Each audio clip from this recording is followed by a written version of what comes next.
This video will show you how to input a destination into the navigation system. When planning your journey, start by pressing the Navigation button on the touchscreen surround or the Navigation soft key on the Home menu. The map screen will be displayed, showing your current position. Select the Nav menu soft key.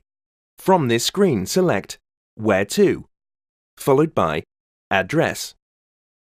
From here, you can choose to enter an address by selecting Enter Town or Enter Postcode. In this example, we will select Enter Postcode and start entering the postcode on the touchscreen keypad. After each digit, the navigation software compares with the database, and the choice of next digits is reduced to match the available entries pre-stored in the system. Once you have entered the postcode digits, on the next screen select your chosen postcode.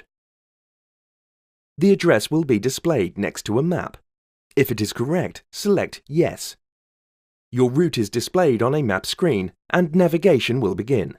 For further information about this feature or any other feature, please refer to your owner's handbook. For help or assistance, please contact your Jaguar Land Rover retailer, who will be more than happy to assist you.